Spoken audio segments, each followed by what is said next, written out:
my friends who have died and my family members who are sick, they don't even have the option to choose to keep going.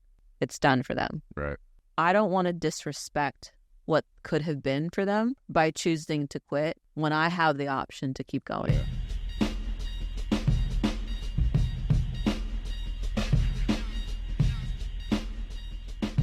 Well, remember how the very first time we met was recording with you for the first time. Yeah, so I never expected people would go, have been listening for any amount of time. I don't want to assume anything. So that was like, what, 5-7 years ago? Actually, when was that? That was... You lose track of time. Start of our friendship was how many years ago? I think 5-ish years ago. Feels like more than that. I honestly can't keep track. Oh, I guess it's 2023. I have a timestamp. Or 16? I or think 18? 17. 17? Yeah. Yeah. Because I had Phat Fudge as a company, but it was still new, and Phat Fudge is only about 5 or 6 years old. So you came over to record. Yep. We recorded. Yep. Did we talk for a couple hours first? No, it was like... Oh, we just went in. Yeah. Oh, because I think there was a lot going on. There was... Like 2 podcasts that day or something? That I won't... Come on, I won't remember that. But it started because either you or somebody reached out about Phat Fudge sponsoring. And then I was like... At the time was just hitting up all these companies. Yeah. And And I'm like, I'm a small business. I don't know what you're talking about sponsoring. And then I don't think your assistant knew that Paleo Chef was behind it. Would you have had an ad in like a paleo-ish magazine at the time? I've never spent $1 on marketing. So no, maybe... I know we got voted as like best of. Within one of those paleo. Yeah. Just voted as something that people loved. Totally, yeah. And I know my assistant found it in one of those paleo magazines. Okay. She was, what do you think of this? I was like, yeah, reach out to him. I didn't know that. So yeah, but when I replied back and said, oh, like I'm small business, I can give you product. Yeah. Then I think your assistant saw that, because one thing that I do like is that even now people don't associate me, Mary, and my handle with the product, because the product kind of lives by itself. Right. So when she saw the association, she was like, oh, we'd love to have you on the podcast as a guest because you have your own story. Yeah. And so that's how we initially met, but we didn't meet until I got there to record, and I had like a glass of water worth of time before we jumped in. So we knew each other for maybe 5 minutes. Oh, okay. And then we jumped in, which is why after the podcast, when we all hung out with that big group, right, and then Chris interviewed me the next day. Yeah. After we hung out, you're like, I want to re-record, like, right. Yeah. which we never got to do. I think our first interaction was on Instagram, and it was something to do with A Tribe Called Quest. You said something, and then I dropped a lyric in your thing. Probably. I'm always coding, and people don't always catch on. I caught it, and I was like, oh, this is going to be amazing. Yeah. And then we hung out that whole day, and then... Every day after that. For like 11 days. Yes. Yeah. Where it progressed to game night, and it was a game night that was called last minute, and I decided to come over in slippers, and I was like, are we close enough for this? Yeah. So then so then we re-recorded. We were going to re-record, but we didn't re-record for like months. We never re-recorded. We've done an episode. This isn't your first appearance on the show. Right, that was the first one, but we never actually did the I want to redo it one, I don't think. Oh, we just posted that one? I don't think that's correct. I think we posted the second. I think we did re-record. Okay. Because you came back. I have pictures of you in 2 different outfits in the old... Oh, well then you remember. Yeah. You came prepared. Yeah. So, for those who don't know you and haven't heard the previous episodes, let's just go a little bit of background stuff. Tell a little bit of your story and how you got into what you're doing. Yeah, I mean, I've done a lot too, even those last 5 years, right? A lot of cool stuff. A lot of stuff. Yeah. My name is Mary. I was born in New Hampshire in a snowstorm. No, my background's corporate technology, and then I left corporate technology when I was able to find a diagnosis of celiac disease, which plagued me my whole life. Like, I had been sick since I was a child, but because doctors couldn't figure out what was wrong, a lot of false diagnosis, I accepted that pain was my baseline without the association of it being related to diet and autoimmune. And so I left high school early for other reasons. I dropped out, went to corporate tech. And then while I was in corporate tech, trying to balance a career there with the fact that I was in pain every day, decided to go out on my own and do some research. Found that I had celiac disease, that I had an intolerance to certain proteins and foods and dairy, and a short stint of trying to be a private chef on the side as a side hustle, in addition to my day job, had to choose, left tech, and then this is now 12 or 13 years going into performance chefing and performance nutrition and recovery for clients. That's the very short version of it, but now I've been doing that for a while. Yeah. You always do that for me. But it's hard not to just want to. It's hard. It's so what people don't know about the rest of the story is we hung out for 11 days straight, and now I don't know if it's 7 years later, 8 years later, you're one of my closest friends in the world, and like one of my favorite people, and someone that like I don't have an inordinate like I know a lot of people, as you know, but I don't have an inordinate amount of people that I talk to on the phone. Yeah, you know, probably like you. Yeah, and you're one of them. And, same. So it's kind of like I just want to be silly and funny and joke around. We should, though, still, 100%. No, totally. Especially in the space that we're in and the spaces that we traverse. There's, which I want to talk about when we switch seats for a second later on, is that why is everyone so serious in our space? And it's like so academic and studies and everything is so serious that you sort of steal the essence of nutrition and wellness, which is supposed to be fun, which there's supposed to be humanity to it. So I want you to like poke fun because that's where I live. Yeah. And so anyways, poke fun all you want. But so performance nutrition. I'm known as paleo chef on social media, but I always make it a point to say I hate the word paleo. I believe in paleo. It works for me. It may not work for you. And works today, it may not work in 6 months. And which is a great point, because people always start a new diet and they're like, this is the way I'm going to eat forever. And then in 6 to 12 months, they're like, it doesn't work as well anymore. But they still stick with it because they were put in their mind based on what they read, rather than listening to their own body saying, yo, I need something different now. Something needs to change. I'm getting older. I'm in a different cycle. I might be actually sick and not realize it. And sometimes it just becomes like you're in a cult or becomes part of your identity. Like I'm paleo or I'm vegan or I'm carnivore. Right. Which is why I go back and forth on switching over to just using my name on social. I love that Paleo Chef is a hook and it has its own story as to how I got that handle. Yeah. And even the timing. So the reason why I had so much success early on with my client list is paleo was just getting popular, and I had Personal Paleo Chef and paleopersonalchef.com.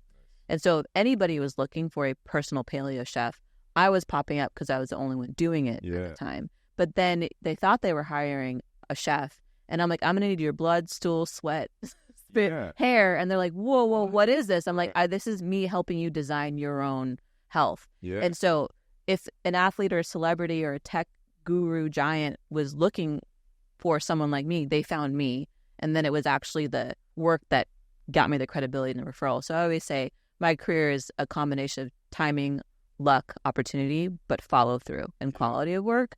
And so I go back and forth on, at some point, I don't want to go by Paleo Chef, but it's a good hook. And because I own Paleo Chef, I can say the word paleo, asterisk, paleo. Yeah. Because I want to be able to say, like, look, as someone who has this title, I am telling you, diet, nutrition, wellness, fitness is individual. There are some, commandments that apply that will always apply. But in general, it's so individual. Yeah. So that is what kicked off the career I have now, which I'm very, very excited about the next chapter as I continue to grow. I'm really humble about what I built too, but I also personally, if we want to get deep for a second, want to shed a little bit of the humility because I really know what I'm talking about. Yeah. Because I'm working off of a combination of research and data, but proven experience in the field with clients, with people, not just research studies. That's what matters most. Yeah, and so I've gathered 12 years worth of what works, what doesn't work. And sometimes I don't know what works, but I know how to figure it out. And I'm really confident about that. So I'm, on one hand, very humble with what I've built, but on the other hand, very much like, I do know what I'm doing if somebody wants to trust me. Between humble and humility. And I think humility is a waste. I don't think you should have humility. I think you should be like, yo, I'm the fucking best. I am, though. Yeah, I know. I know. But I think you should unapologetically own it and say and be your own Don King. Yeah. I mean, there's different, whether they're real or not, there's an element of being female in a male-dominated industry in sports. There is the battle of that when you're working within sports organizations. And there is, fighting to get the cosign. I wish I didn't need cosigns, but you do. So like Arnold hat tipping me in his book, right. Tim coming on my podcast. Like I'm so excited for these hat tips. My athletes all talking about, hey, the best season ever that I worked with you. All those allow me to say a little bit louder with a little bit more puff chest. I am the best. Yeah. Because look, they're saying it. They're showing you that I'm the best, right. rather than just coming out after listening to 10 podcasts and like, I know what I'm talking about. Yeah. So you mentioned there when you'd first get hired, you're like, oh, I'm going to do your blood work and your hair and this, that, and the other thing. But I'm sure you weren't doing that from day one. Sure. So how did you eventually get to the point where you can do all that stuff? And then do you, kind of a follow-up question is, do you still get people to this day, which I'll get, like I'll be like, hey, send me your blood work. They're like, you're not a doctor. I'm like, yeah, but your doctor's a nitwit. It said your testosterone level of 185 was fine. I didn't start with like hair spit analysis, and I still don't do that with everyone. That's elite athletes. So your average person just needs standard blood work. But I would start with blood work and stool samples because that was what I had to do to find out what was wrong with me.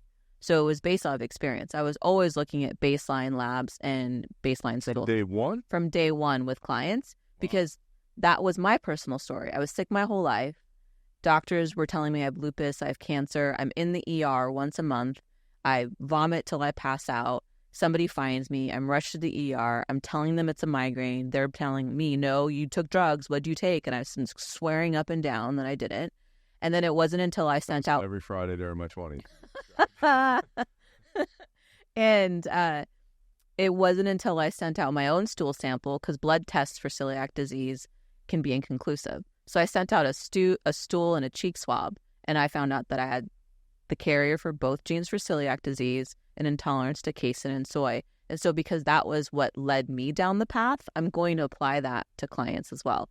Now, as time progressed, I would add more labs as I learned about more labs, and depending on whether it's a male or a female, young or old, athlete versus tech person, all those labs would vary. Yeah. If somebody just wants to lose weight and get healthier, I'm not going to give them the works of labs. It could be very simple of just teaching them how to have better habits. Yeah. And so, yeah, I've always used labs or analytics from the start because I want to be able to validate what we're doing. But how did you actually learn how to read all that stuff back then? Like, you knew how to cook. Yeah. You knew how to, but how did you, like, it's pretty technical to read labs and stuff like that. So you must have immersed it in an inordinate amount of time into learning it. Or you're reading labs for yourself since you were 10 years old because you're constantly in and out of the doctor. Yeah. My mom's a biochemist. Okay. She went back to school and would take me when I would get off of school. I'd be the fifth grader in a college class learning about body parts. I wrote a technical paper in junior high on how ADHD, I hypothesized that ADHD was an autoimmune dysfunction and actually had to do with nutrient deficiencies. Won first in the national at technical paper. Rewrote the words to a Beastie Boys song on the mitochondria when I was a junior. You got to fight for your right to ATP. Oh my God. So I've always been a nerd. Yeah. I don't know if it matters, but I love procedural shows like House and ER and Grey's Anatomy. So I've always been interested in the body. And then as far as reading labs, finding good doctors is just as difficult as finding a good partner. So I would interview doctors, fire doctors, because you have to remember, doctors work for you. Right. If they're not listening to you, it's a bad doctor, find a better one. And the doctors that I would stick with really bought in to what I was doing in nutrition, admitting we don't learn this. So as you're learning, anything I can do to help, let me help. So I can read some labs, and then if I can't, I call in a team of people around me who are smarter than me to help me too. It's not a one-woman show. Yeah. So it's I do what I know, and then when I don't know, I call someone smarter than me for help. Yeah. Now, I don't know anything about hair and saliva stuff. Like, what are you looking for there? You can check for certain nutrients in hair. You can check for like a gene panel. So looking for genetic mutations when it comes to cheek swabbing. You can also spit testing for cortisol levels, measuring it throughout the day. Right. most people don't have a normal cortisol graph. And so like a perfect example is one of my athletes wakes up with decent cortisol, tanks by the afternoon, but spikes in the evening, like big time spikes. And if you don't know he's an athlete, you're like, something's wrong, but games are at night. Right. So his body is adjusted to that. So I'll check out that stuff. Sweat analysis, you're trying to see what they're losing as far as sweat and electrolytes and things like that. And then blood can get pretty comprehensive. And again, if you're an athlete, we're checking every 6 to 8 weeks. If you're a regular person, like I consider myself a regular person, I'm checking once or twice a year. Okay. And then when I'm treating something, because I have different medical things I'll do it a little bit more frequently than that. Yeah. So at the beginning, when you said you had those URLs and whatnot, like talk about the first few people that you worked with and then how it kind of took off. And then when you knew like, all right, I'm quitting my job, I'm doing this, I'm going all in. Yeah.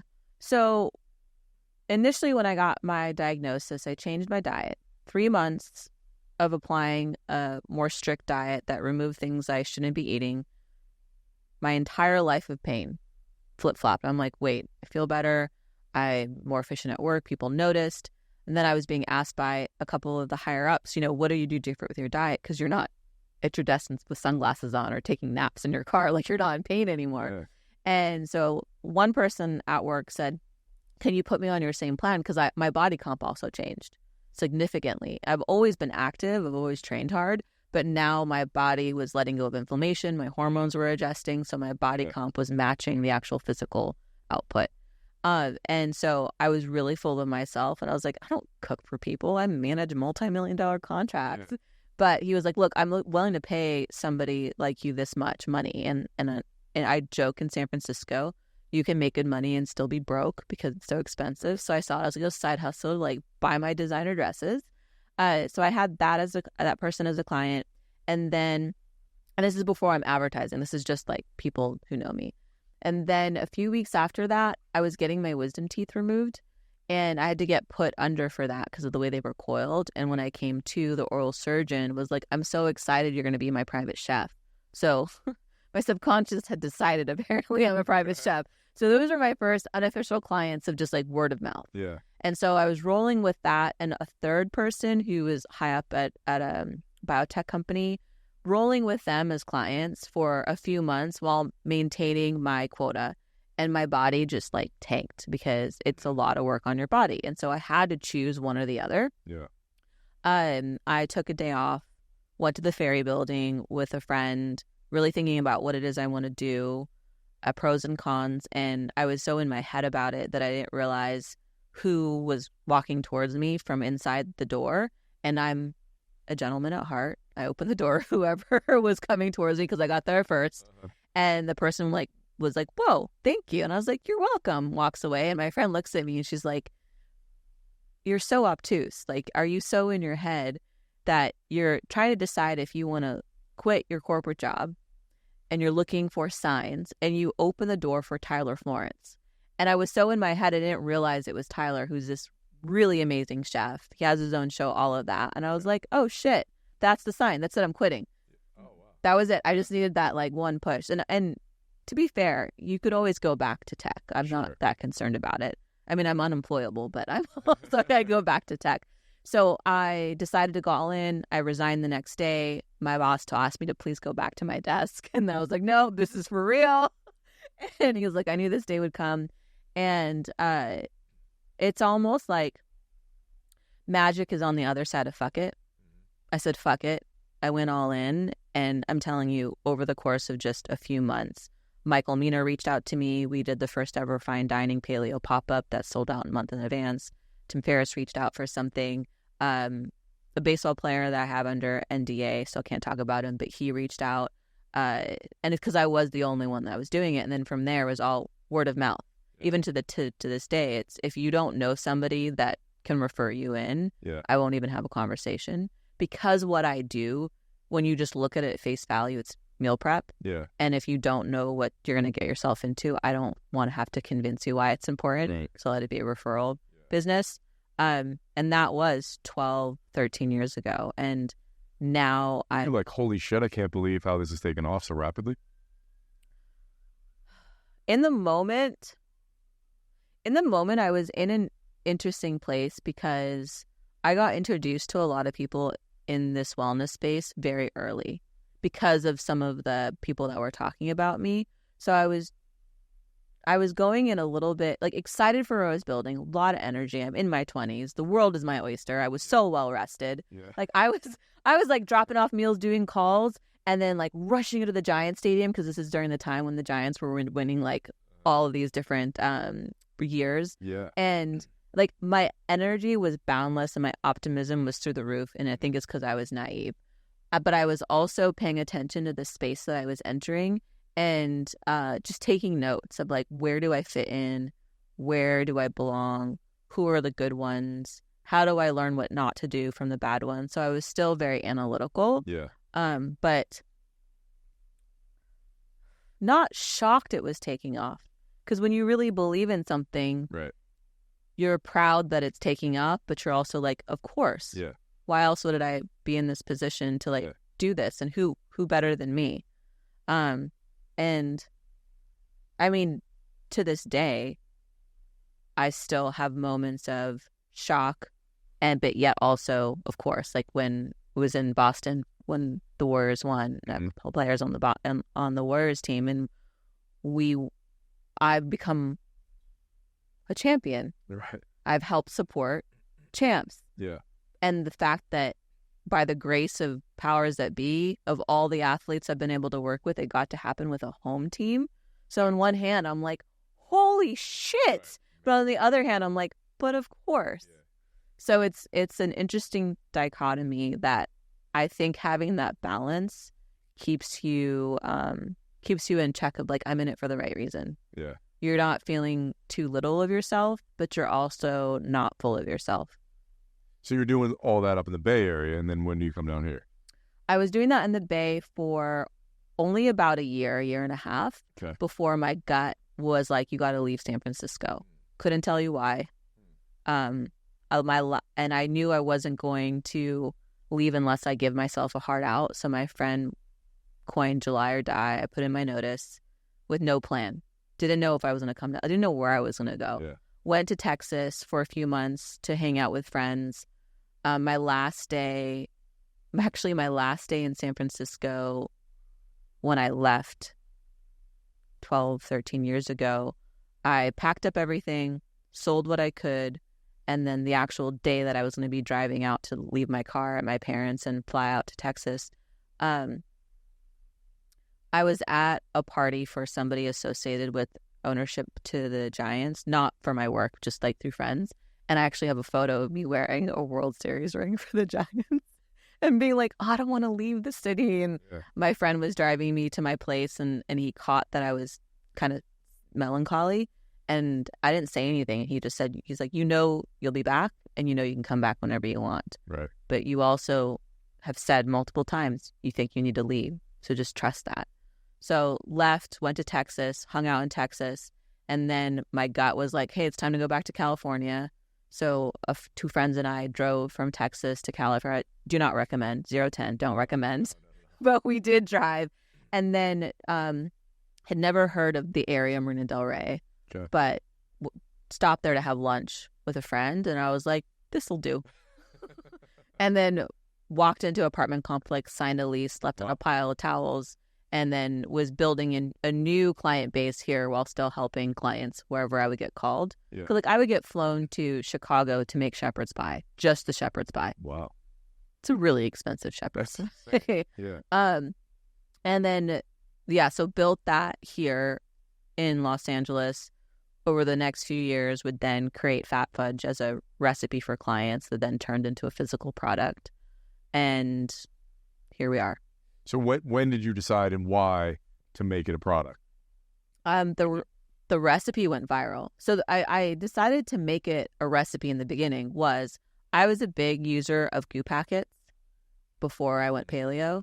And I made the joke, you've heard me make this joke a million times, where like I'd be in Vegas with friends, they'd be doing Coke to stay up, I'd be doing a goo packet because I'm a square, like, oh, I'll rally with you guys. But I knew that when I went paleo and started to understand that energy is so much more than just sugar and coffee, like there's nutrients involved that can really help enhance that. I wanted to make a replacement to that. And so it was in the back of my mind that I wanted something like that. And then I had got asked by the Oracle sailing team to come up with some sort of nutrition delivery system on the water. The best I could come up with at the time was ground up chia seeds as a powder with some different nutrients in there. I wasn't stoked with that solution, but it worked for them. And then I had made a coffee recipe called Unicorn. I called it Unicorn Fuel as a joke, and it took off. Be careful what you name things. Yeah. But it was a combination of different, I call them functional spices, but most spices do serve a function. So I am very much, bowing to marketing when I say functional spices. But it was a combination of spices that I know all have micronutrient power to them. And that coffee, I called it Unicorn Fuel because if you're a musician or an athlete or a mom, it's going to help fuel like your uniqueness, whatever it is. Yeah. So that recipe I had put in bulk as a canister on my my counter. That coffee recipe was voted like second best coffee hack, whatever year it was in a magazine, which was cool. Right. And then I was making a dessert called halawa or halwa, depending on where you're from, which is just honey and tahini. Okay. And it's fickle, where if you get the temperature wrong on the honey, you won't get the crumbling effect when it freezes. And I was multitasking. I missed that sweet spot. So I knew I was creating fudge. And I was like, I'll just throw in all this unicorn dust in here to make a sweet treat. Yeah. The next day, I'm eating my fudge. Yeah. And it's like the math that comes together. Right. I'm like, oh my goodness, if I cut the honey and do this, I now have something called functional fudge. Wow. And so that recipe got posted as functional fudge, boring. And then, you're trying to get people to not be afraid of fat. So I said, fat makes you fat, PHAT. Uh-huh. And when that recipe went viral, and I'm talking like 20,000 hits, people were posting pictures of it in sandwich bags. They're like, I'm taking it on a run.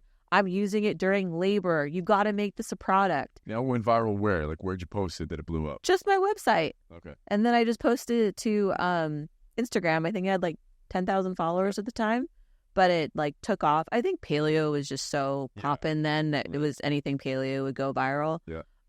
And so people were asking me to turn into a product. I had no ambition of creating a product. It was I'm very responsive. Like, what do you guys want?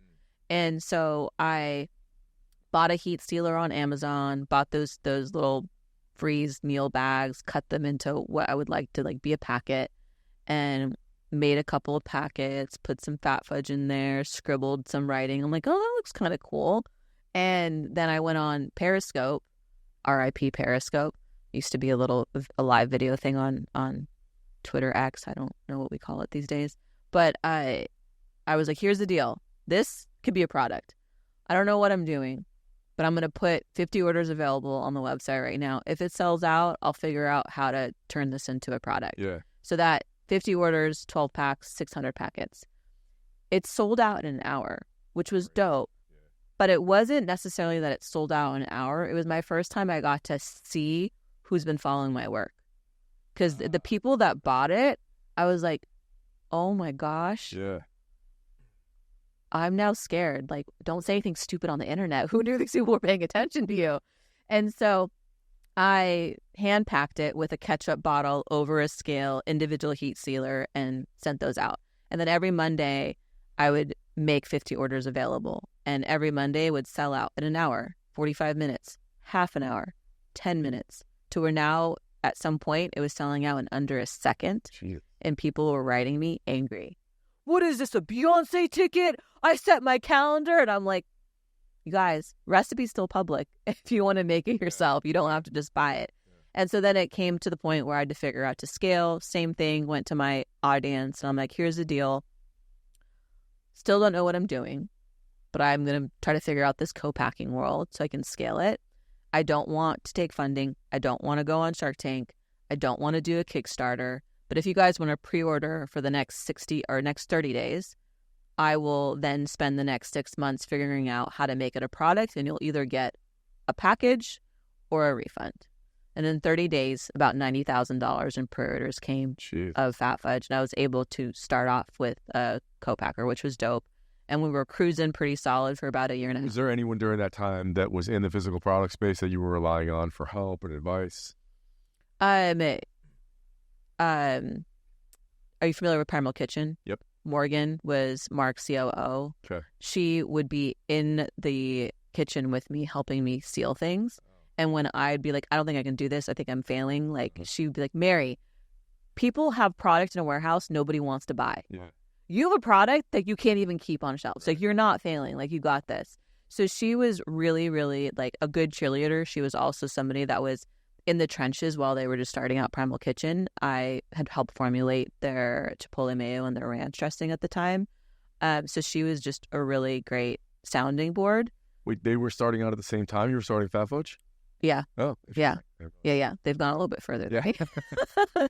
I had a big hiccup. Also, I was self-funded. Yeah. And so she was a really great friend more than anything else. I would try to have conversations with other people in the CPG space, but they were all focused on getting massive amounts of VC funding really fast or advertising in a way that didn't make sense for a small business. Okay.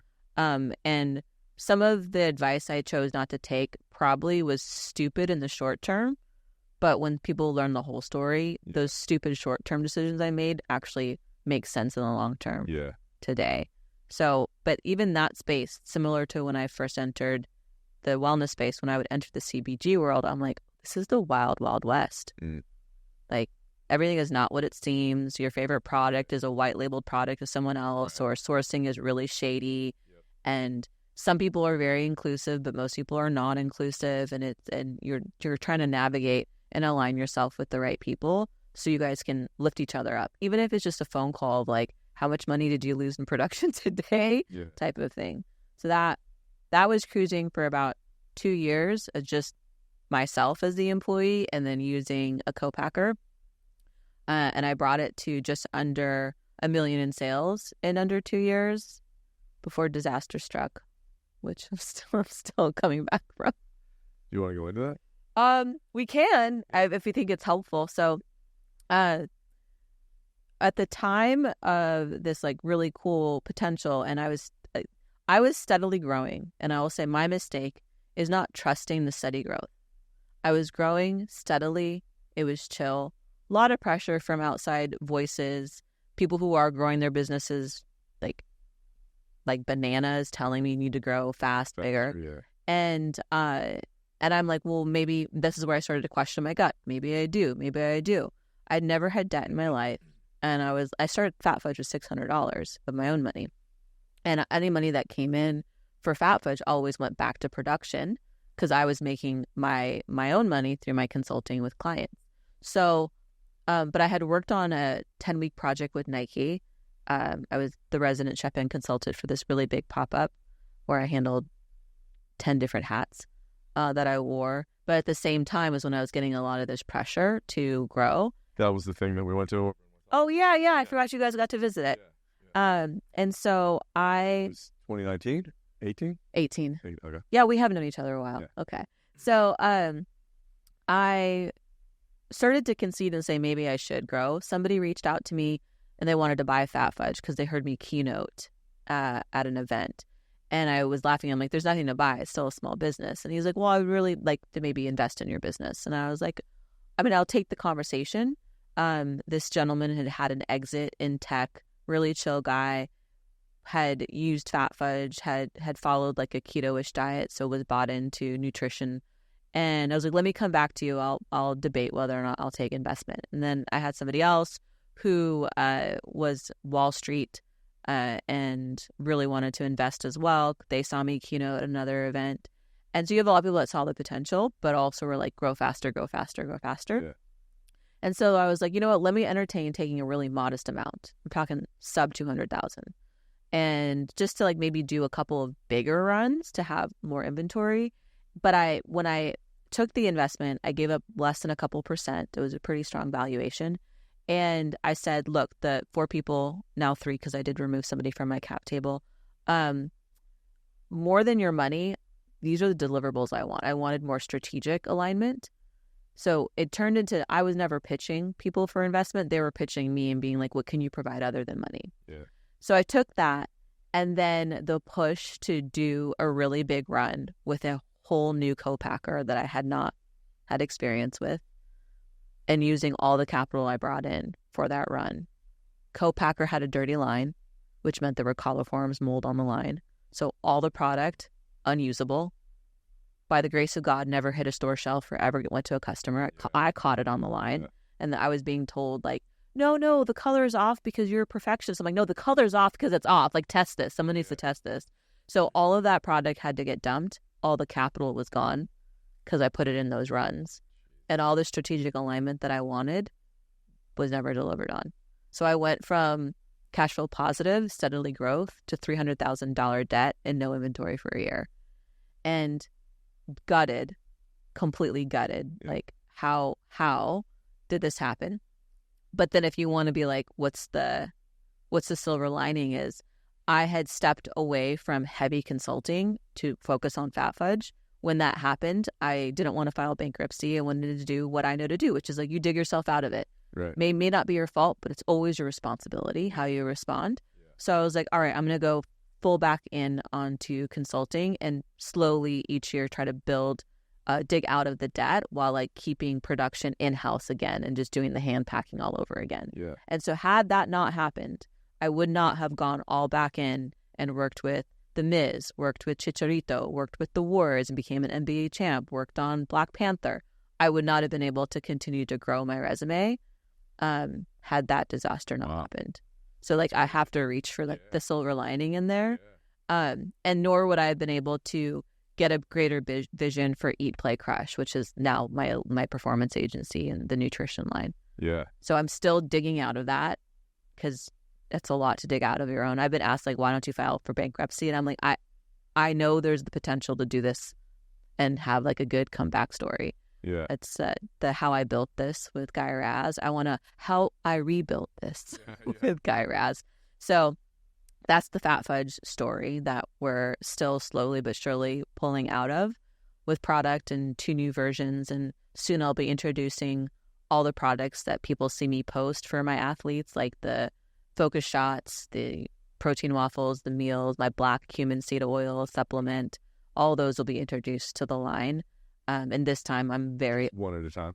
Just one at a time. Yeah. Go back to my roots. Slow and steady. Yeah. Slow and steady. If I'm trying to build something for the long haul, I need deep roots. Yeah. So slow and steady. Do you steady. know what the first one will be? The first product? Yeah. The next product will be the black cumin seed. Okay. Because that is my MVP ingredient across the board for a lot of reasons. Yeah. Give me some of the reasons. So black cumin seed oil is something that is very prevalent in my culture. I'm Egyptian.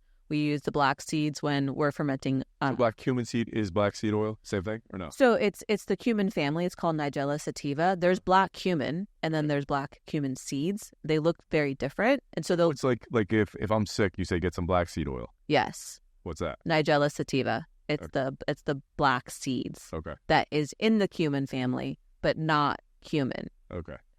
They look like little rocks, or you can get the pressed oil. But we will use the seeds when we're fermenting lemons or when we're making some food. It's prevalent in a lot of Middle Eastern and Mediterranean cultures too. But you could also take the oil as a supplement. And it's said, written about it in ancient times, cures everything but death, which is very dramatic. Right. Also a claim that I can't put on the bottle. Yeah. The FDA will shut that down real quick. But...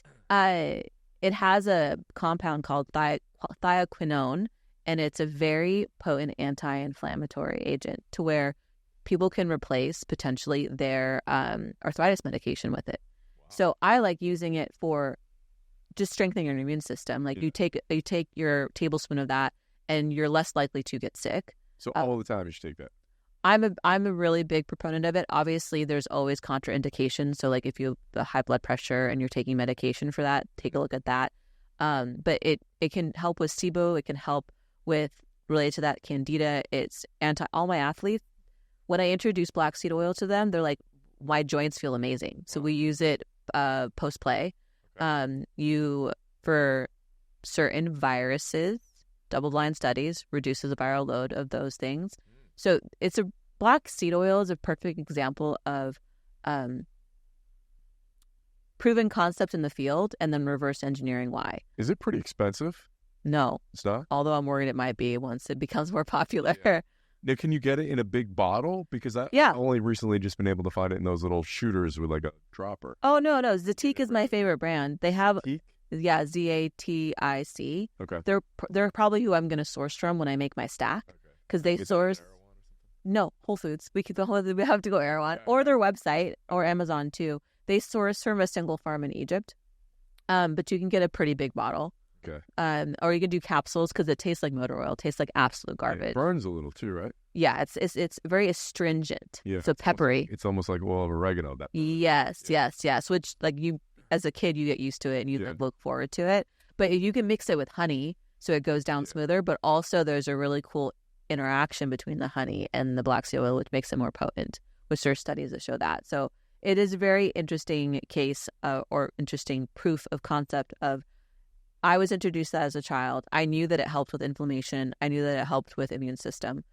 And then I was noticing commonalities among my clients. So then it got me to further investigate and then prove out, reverse engineer, like, what is it that's in here? Just getting really curious and being like, oh, this isn't an accident. What my family has been telling me to do actually has some science behind it. And so I'm really excited about that because I'm going to stack it with some other supplements that I usually have them take together and just make it one supplement all together. Yeah. So that one I know everyone's been waiting for a while. But I think when you hear the whole story of like, almost lost my business, like give me a second. Right. So, but I am excited for that. But I always tell people, Zatic is available. And I just because I know they're sourcing, but there are other brands that you can get it in some white labeling brands. But black seed oil is one of my MVPs. Yeah. Wow. Are there other things, speaking of immune system, that you think people should take on a regular basis to avoid getting sick? I think before you talk about what you're going to take, you should talk about what you're eating and what you're not eating. Yeah. Right. So there's are you avoiding processed foods? Are you limiting your alcohol and sugar? Do you have a good baseline? Yeah. Because you can take all the vitamins you want, but if your diet is crap and your lifestyle is crap, what are you really doing? You're probably just wasting money. Yeah. So if we're assuming that you're eating well, not perfect, but well, and you've got good movement and you're outdoors, then it's just making sure that you're getting proper zinc, vitamin D, your vitamin C, your omegas, all the stuff that we know. And then black seed oil. Yeah. Like nothing I say is going to be, other than like ingredients people are used to. You just listed, supplemental or through food? Omegas. I'm always food first. Yeah. But then this is where doing labs is important. Right. Because like B12 iron, things like that, you could be eating the right foods and taking the supplements, but your labs could still be testing low, which means you have like a conversion issue. So that's something you want to address. But I'm always food first approach and then supplement where needed, as needed. If you're an athlete, you need supplements because you're just like, you need everything to be high at all times. Right. Because you're practicing every day, games 3 or 4 times a week, depending on what your sport you play. Yeah. And then, I was saying that not anything I say is going to be like life-changing or different, other than the fact that I do use herbs and spices for their micronutrient value. Like saffron, amazing for immune system, for altitude adjustment, for oxygen to the brain, and for depression. Wow. And people are like, saffron? Yeah. It's like, yeah.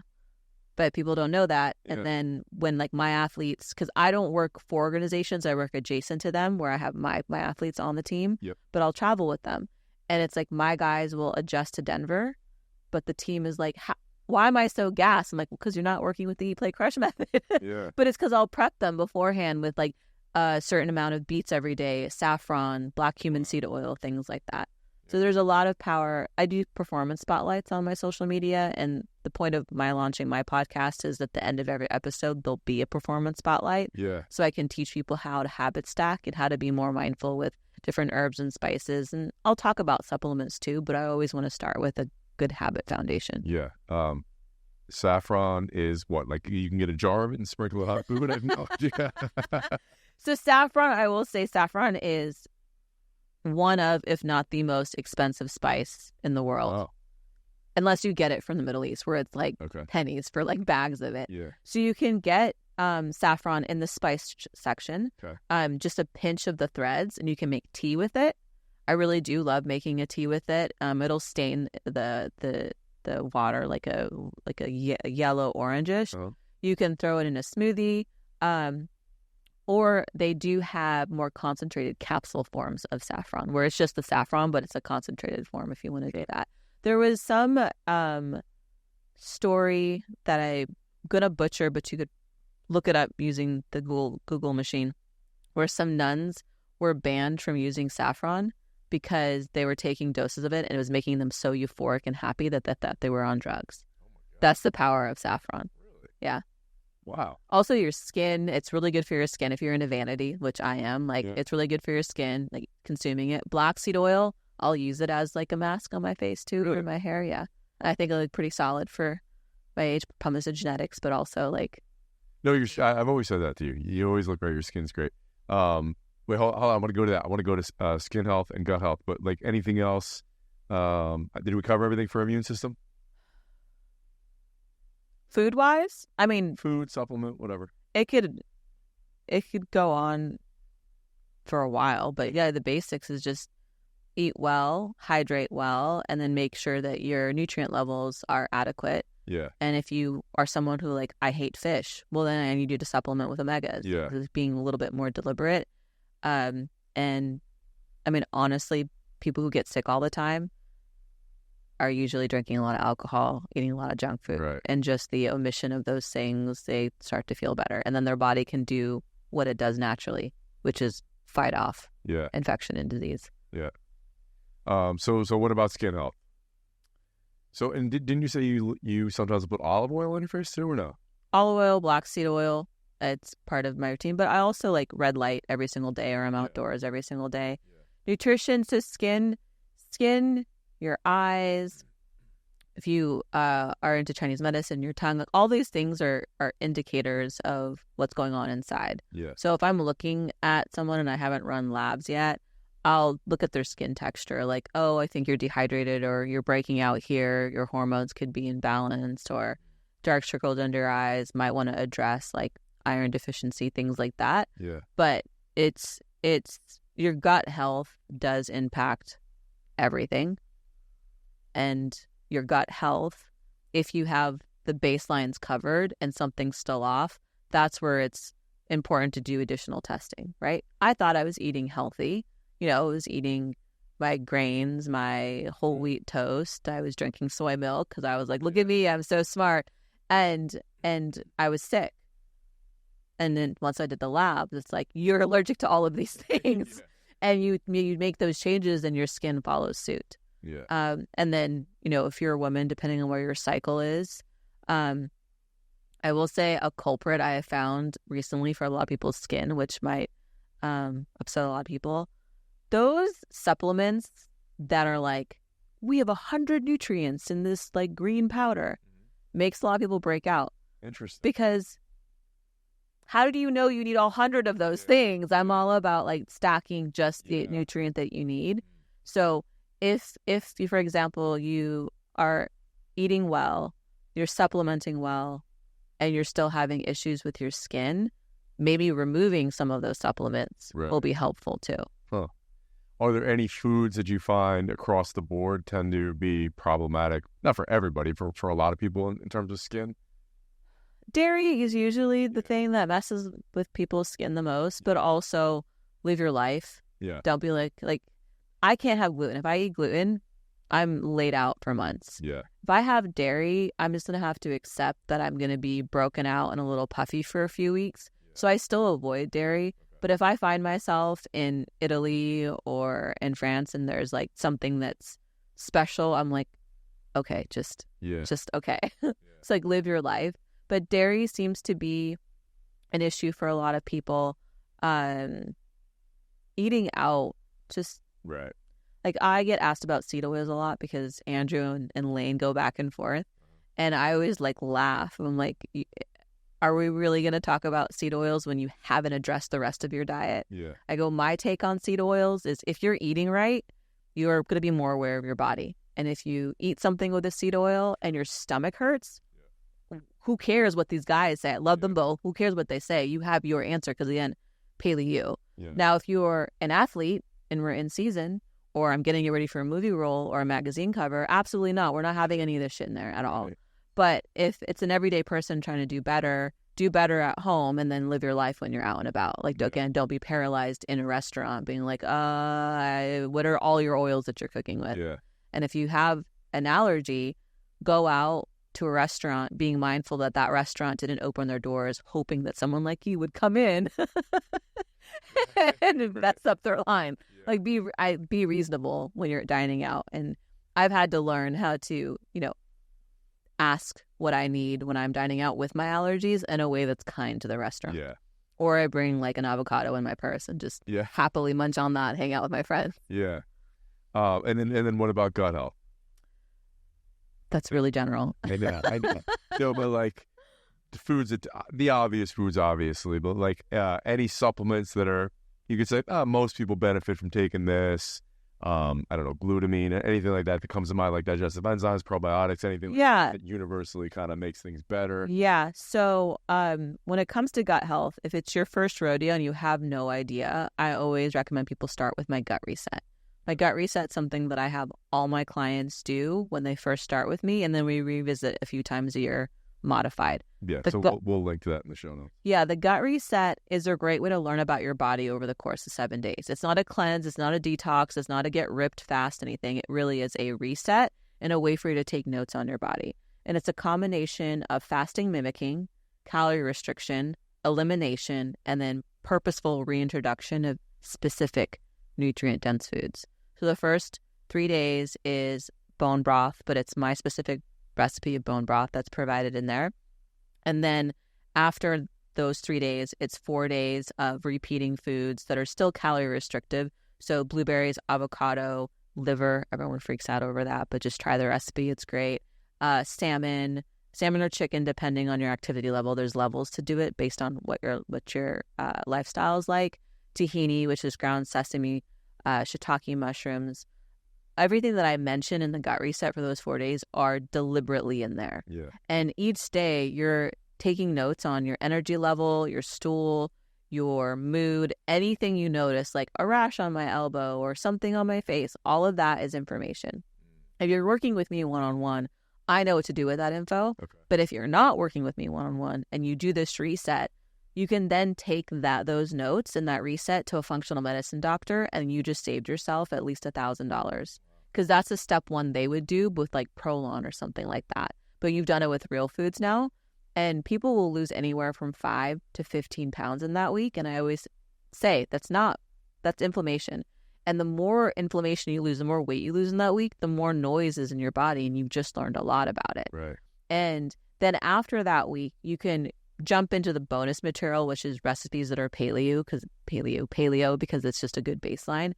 But after that week, you could decide, I want to try keto. I want to try just eating better. I want to try carnivore. I want to do more investigation and do lab work. So with my clients, I never do lab work before the gut reset because I already know it's going to be a dirty lab. Yeah. Some people like to do labs beforehand, and I'm like, why are you wasting clients' money? We know if they came from KFC and pizza, it's crap. Yeah.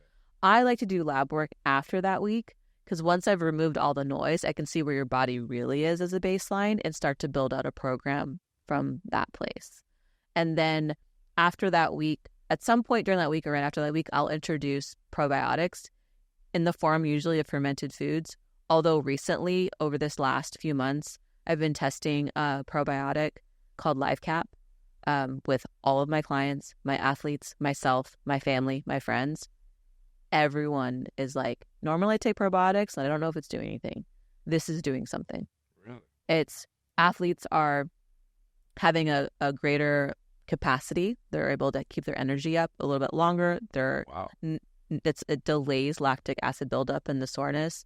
My sister, who has a condition with blood flow, her legs aren't feeling sore anymore. My assistant, who has been bloated perpetually her entire life, is like, my bloat is gone for the first time. It sounds wild, right?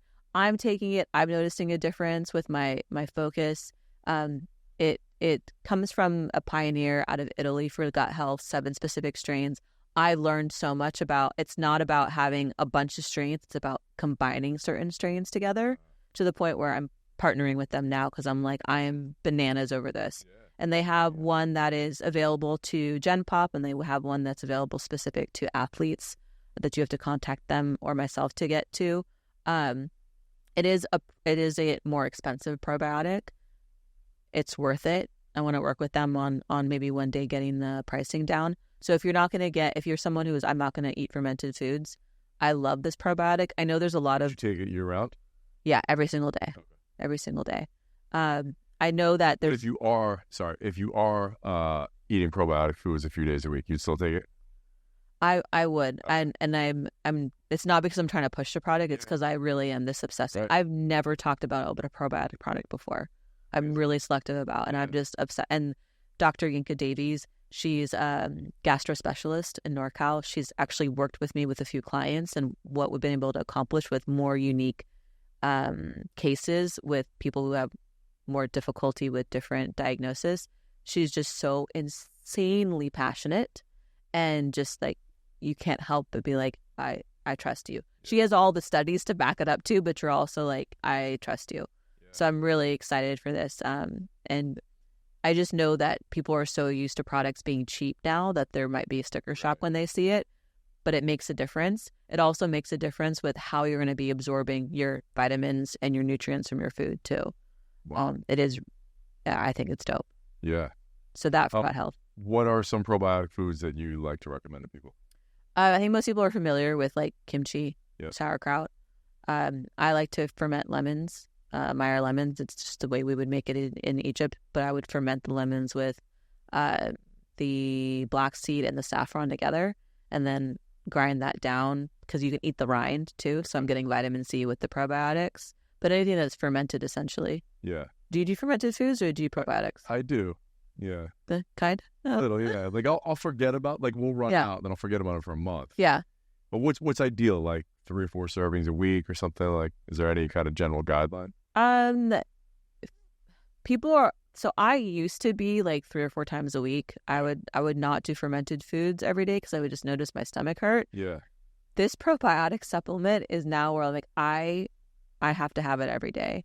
So I still think I feel the way I do about fermented foods, but I, at the same breath, will say I would take that probiotic every day. Yeah. Okay. I mean, not if you miss a week, you miss a few days. Yeah. No big deal. But fermented foods a few times a week. Because what I'm concerned about with fermented foods is just the other elements that are in there that could cause disruption. Like kimchi, fermented food, it's great. But also there's a lot of spices, like spicy spices in there. I don't know what that's doing to your gut too, which is why I'm really excited about this probiotic because it's just the strains. So I would still say fermented foods a few times a week. Also, your digestion is going to tell you when it's too much. Right. Or when it's too little. What about fermented dairy, like kefir and raw milk and things like that? If you can handle dairy, I think that's great for biodiversity. Okay. I don't let many of my clients use dairy if they're prepping for anything or in a season. We're just trying to optimize, right? We're trying to optimize performance. Yeah. And when you have athletes who have record seasons after they start implementing this, you don't argue with the performance. Yeah. So you don't give whey to anybody. No. Whey's always a crapshoot, pun intended. I'll do beef isolate. So here's my problem with that. I don't know if you know, but nobody seems to know. I feel like all the beef isolate is just basically collagen when you break down the amino acid profile. Like, it's not from a steak. Yeah, it seems like that. And I've been trying to figure it out because there's some people that... You good? Do you need me to cover? I'll just talk into the mic. Just keep talking. This is real time. This is athletes asking for things. A major issue. Okay, no, we're good. So yeah, I've been trying to figure out from one specific company that's NSF certified what it is, because some people will delineate that it's a beef collagen protein. And this company will also have a product that says beef isolate protein side by side. Right. The textures are different, very different. I just haven't gotten a clear answer.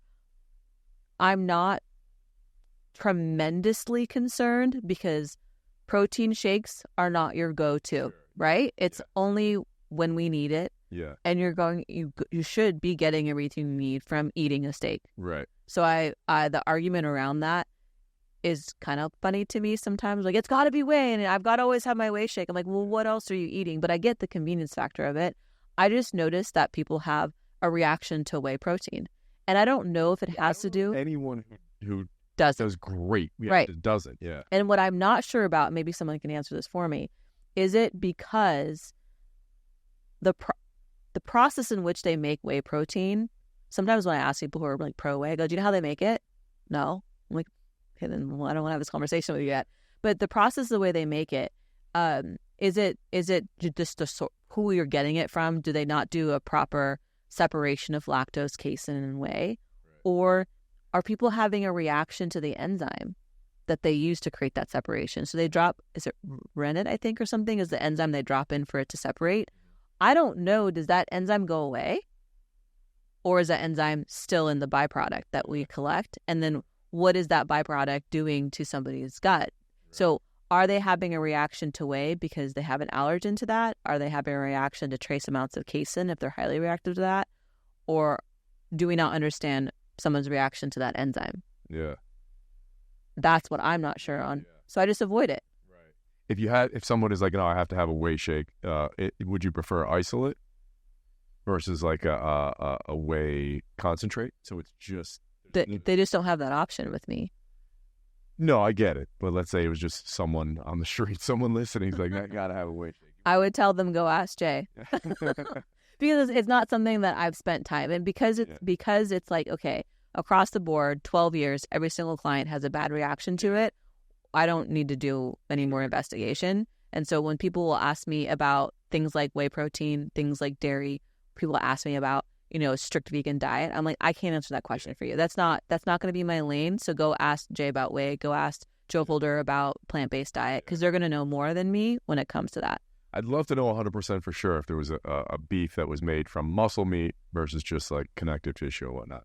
Are we going to punt this question to someone? I don't know. I gotta keep digging on this. But then if it weren't, then what I would do just from an OCD perspective is just be like, eat some other complete protein when you're having that shake, right? Mm-hmm. Like if you're trying to get 30 or 40 grams, have a scoop of that shake and have a piece of chicken or something. Which is what we do even with the beef isolate. Yeah. It's like there's always a food component happening with my clients. Yeah. And I get that my clients are at a certain level and everything is convenient for them, and these things may not be as convenient and accessible to everyone. So then you default to like, do your best. Yeah. And know that your best is going to be different every day and be okay with that. Yeah. Like the beef isolates that you use, I've never found any that you can blend without it just being a huge foam bath. Do you just stir them up? I blend. Oh, you do? Yeah, and I don't have a problem with it. What else do you put into it?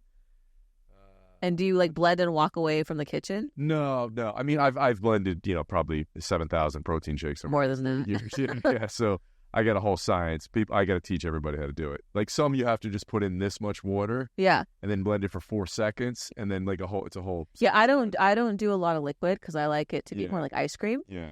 And some of that might be why. And I do the frozen fruit and then all my other supplements that will go in there depending on the client. So if there is a foamy protein, what I'll do, and for anyone listening, is blend all the other stuff first. Yeah.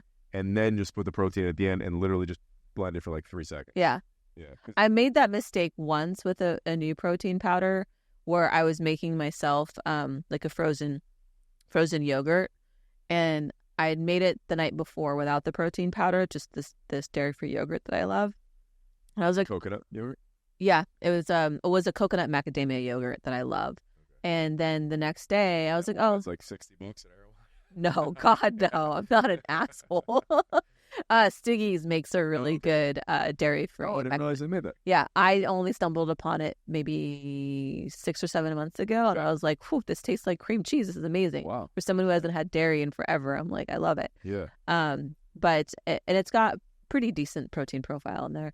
But then I was like, oh, I had the bright idea. Sometimes what's the protein from that? Probably from the Mac nuts. Okay. It's like I didn't say it was good. I said it was decent.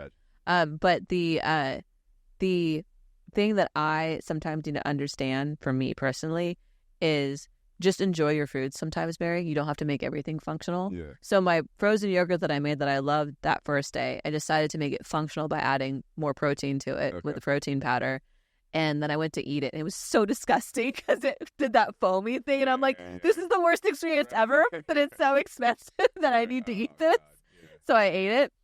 But you were asking me about, so the protein powders that I do use for athletes is designed for sport because it's NSF certified. And then personally, I do like Equip because it is clean, super clean. Yeah. And then I'll eventually be sourcing my own for the Play Crush stuff because like the design for sport, the ones that are NSF certified are the flavored ones, which have a little extra stuff that's unnecessary. Their unflavored one isn't certified, which I'm like, but I want the unflavored one. I think that has to do with demand, right? It's expensive to get these certs. And so if teams aren't demanding it, they won't go in that direction. And then I don't know of any other people that do beef isolate. Do you? Yeah, and I'm drawing a blank. Well, I wouldn't even want to mention who it is because I don't know that I love them or not. Okay, you're all good. But so that brings up two questions I want to ask. One is, what sweeteners are you okay with? And then the other one, so I don't forget it. Your clients don't do dairy. I want to circle back on that. What else is off the list? Okay. So what sweeteners are you okay with?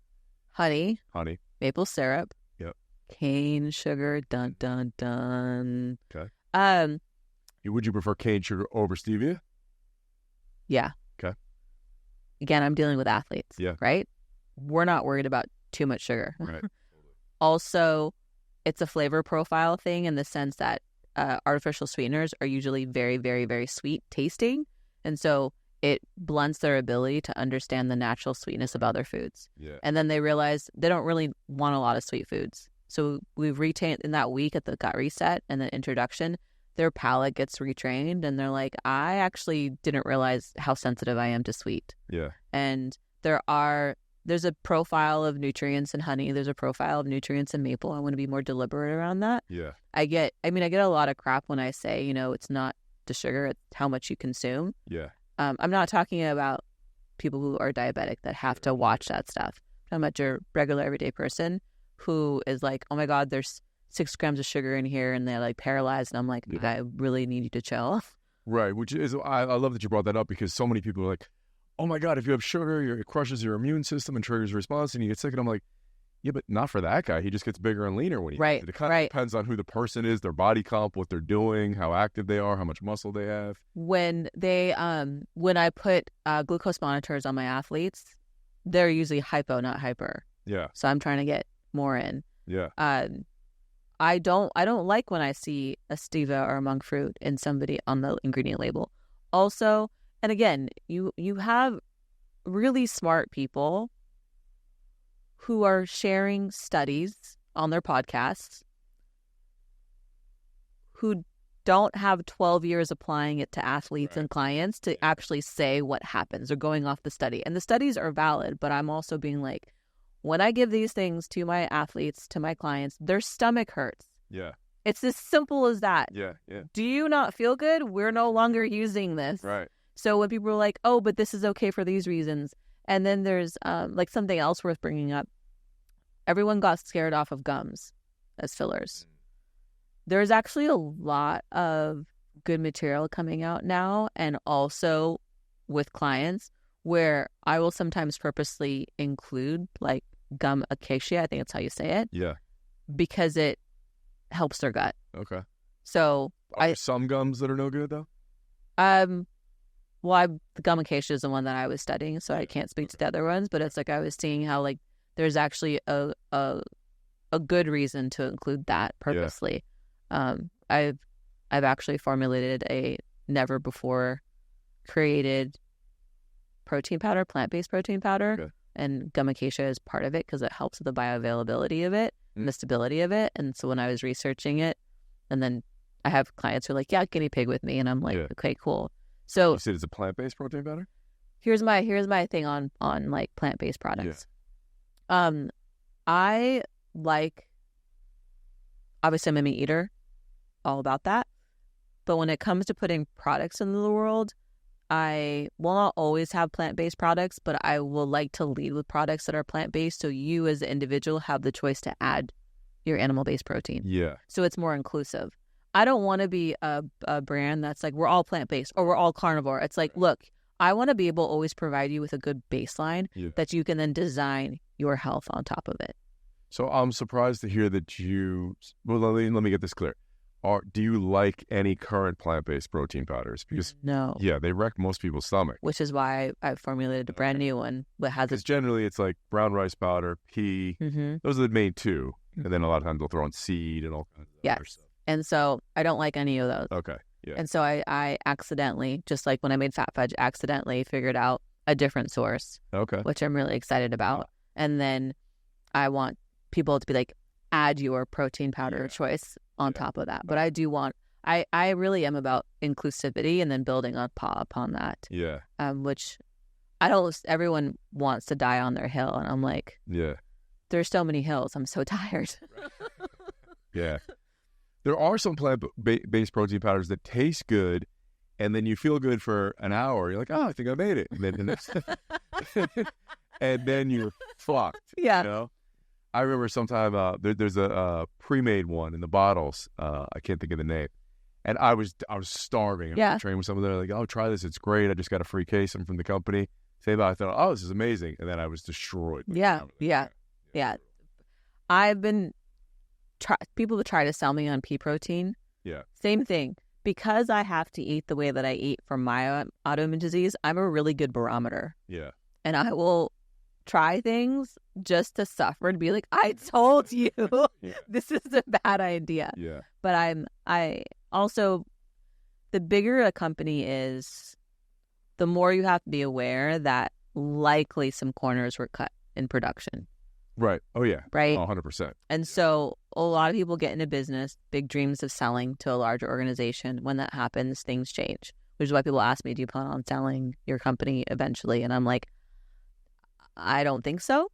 And if I do, I still want to maintain control over that production line. I would rather sell out of product and be out of product for a week, 2 weeks to still maintain the integrity of the ingredients than to lower the value and the quality of the ingredients to always be in stock. And if that upsets some people, like, so be it. I want to sleep at night.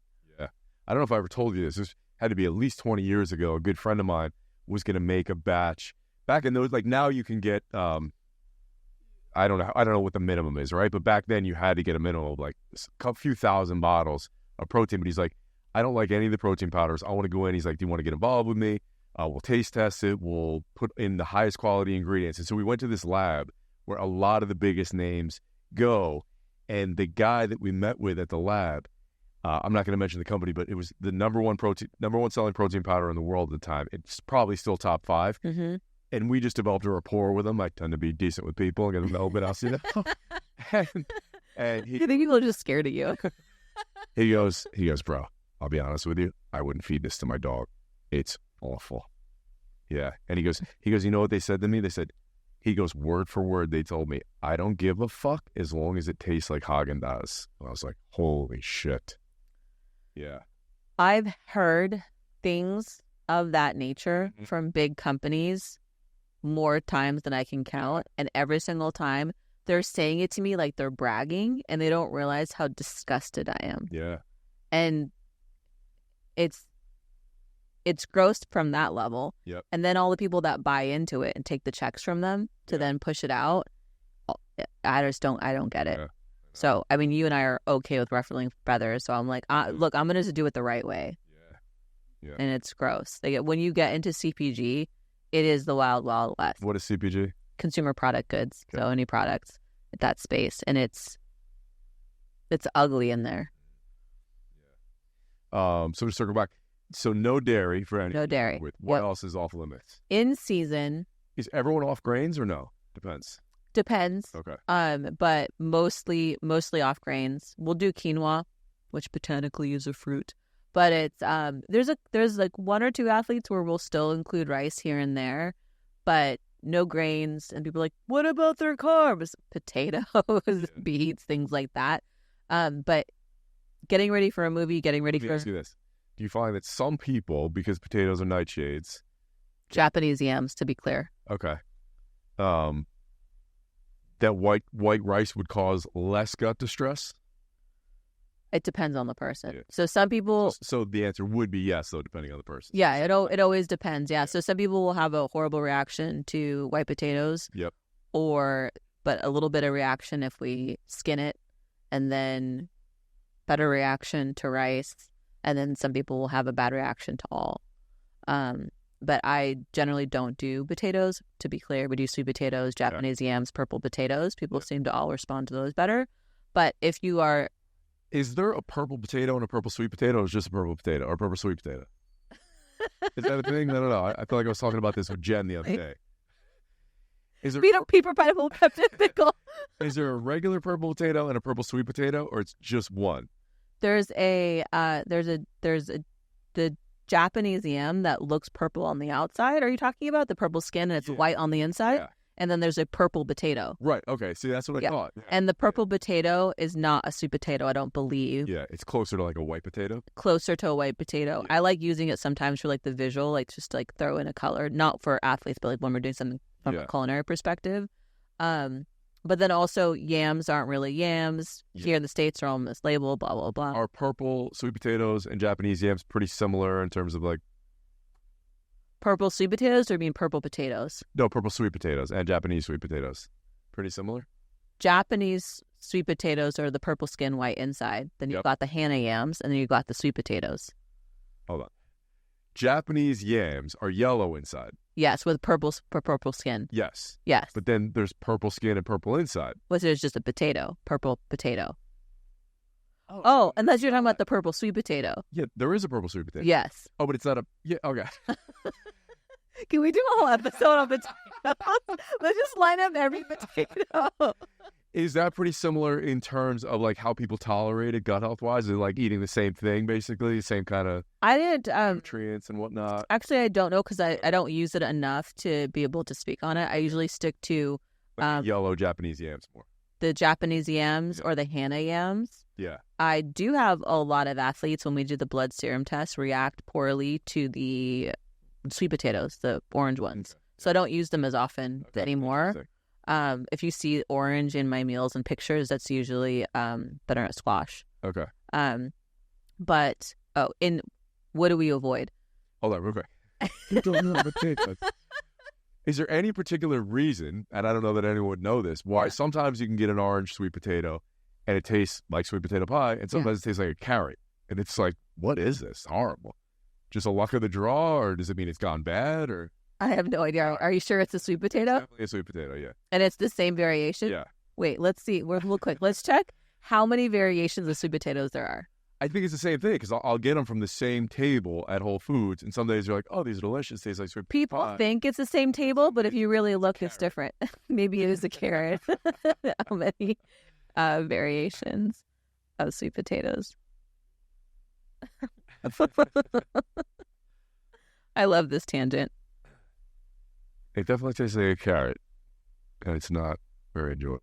There are over 400 different varieties of sweet potatoes, and all are not created equal. Oh, wow. So that's what's going on. So you don't really know. Yeah. Whoa. But then there's more than 6,000 different varieties worldwide. And the United States can only select from 100 different types. So honestly, this is a whole other show. Wow. Are we good with potatoes? Yeah. Okay. So things that we tend to avoid when somebody's getting ready for a roll. Heck, someone to run out. We should have a whole array of potatoes here for the screenshot. We should do I'm gonna superimpose them. Right a here. potato cook-off. Let's cook every potato we can find and do a taste test it. All right. So if you're getting ready for a movie roll, magazine cover, or you're in-season player, we do no grains, no dairy, no soy. We will limit sugar, meaning like no candy, but I will make like my variation of a cookie for them or a Snickers bar for them. If you're getting ready for a magazine cover, I'm not having you on sweet potatoes. I'm having you on white potatoes because of the fructose and fiber. Yeah, I don't do sweet potatoes. Okay. If you're getting ready for a cover. If you're doing a cover, it's like no sugars. Yeah. Yeah, cover is no sugars. Yeah.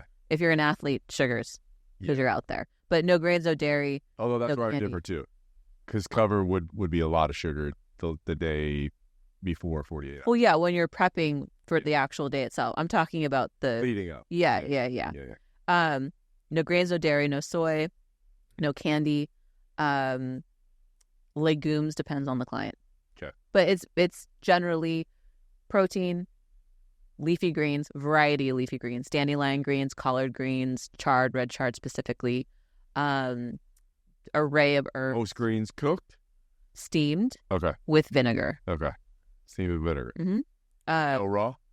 No. Yeah. That's really tough on their stomach. Yeah. And any raw veggies? Carrots? No, because here's why for athletes specifically.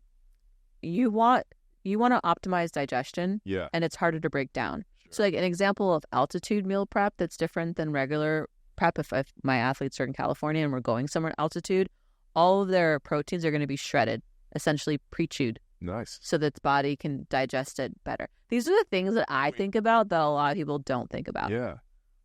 Wait, hold on. You said if they're here or if they're here and they're going to altitude? If they're here and going to altitude, meaning this is new for them, being in altitude. Their body does not know how to handle this. So let's say a week from now, we're going to Denver to play. Yeah. I'm eating all like shredded up protein. Or how many days before? For a week before, I'm prepping by upping beets, upping saffron, upping dosage of black seed oil.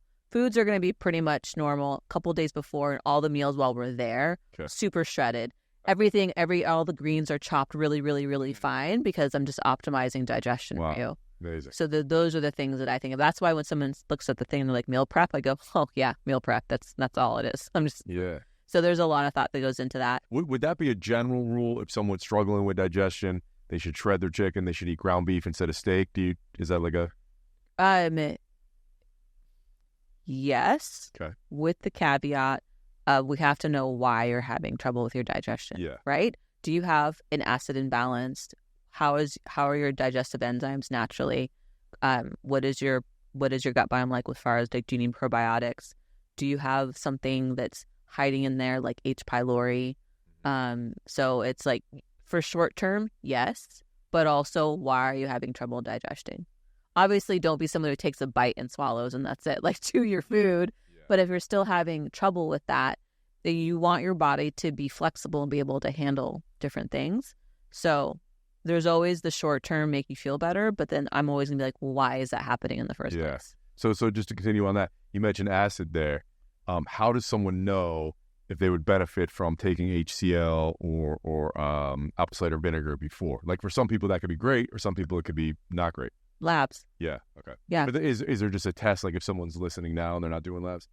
No, because I have to ask you about your full diet. I have to ask you about your full lifestyle. I have to ask you. It wouldn't be a response or reaction where you're like, oh fuck. No, because again, like there's upper, mid, lower GI, and I would need to ask you like what's happening upper, what's happening lower, what's happening mid. Okay. Is it when you only eat this kind of food? Like there's so many variables, so I can't give a blanket statement.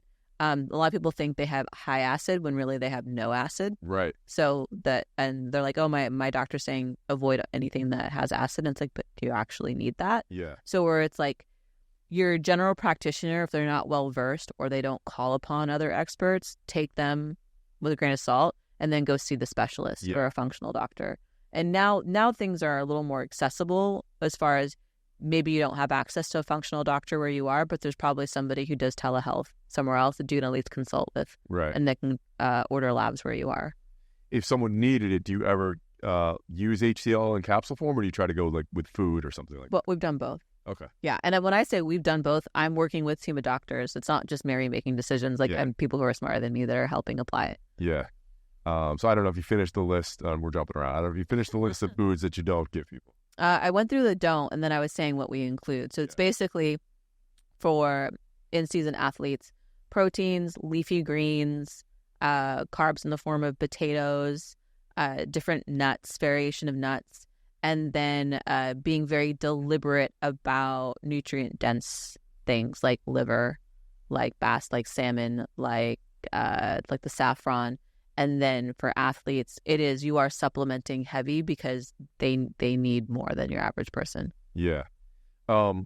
it is hard if you're not eating grains to eat like over 250 grams of carbs a day if you have an athlete that's at a high level. So is that the point where you'd say, let's add in some white rice or? They're like 6'7", 230 pounds. They're hungry. Yeah. They're eating. It's still hard to eat a lot. Like 300 grams of potatoes is a lot. I can do it. They're doing it. Okay. All right. So maybe like someone who has a hard time with it can speak to it. Yeah. But like, bye guys, eat.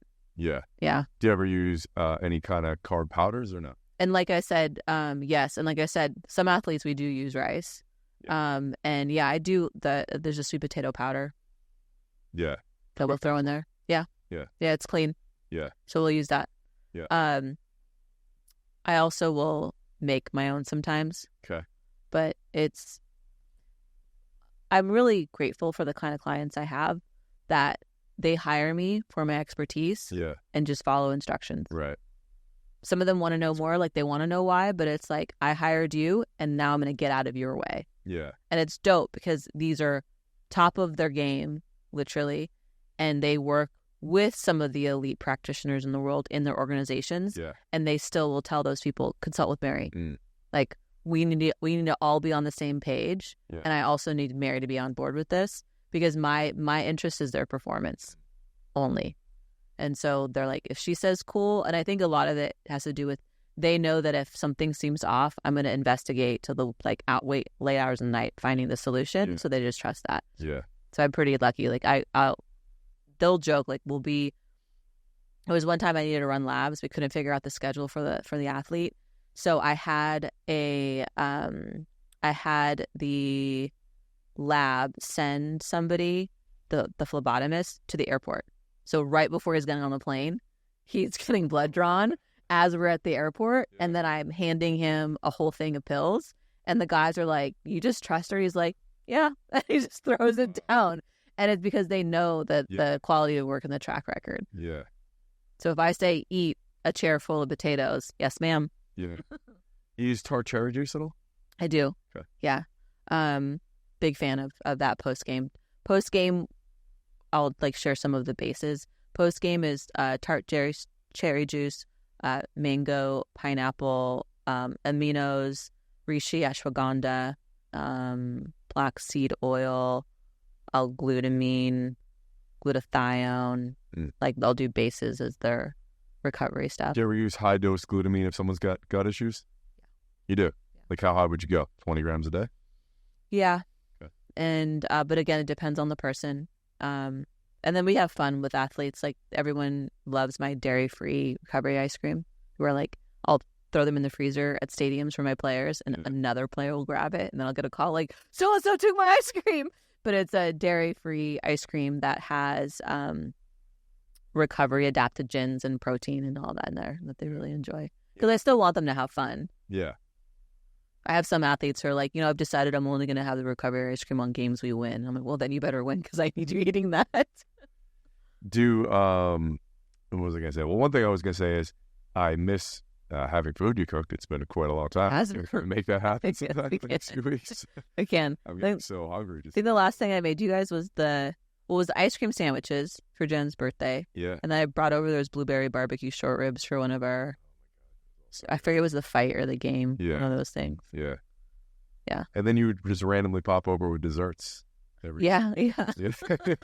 So good. I miss that place. It's one of the main reasons to move back.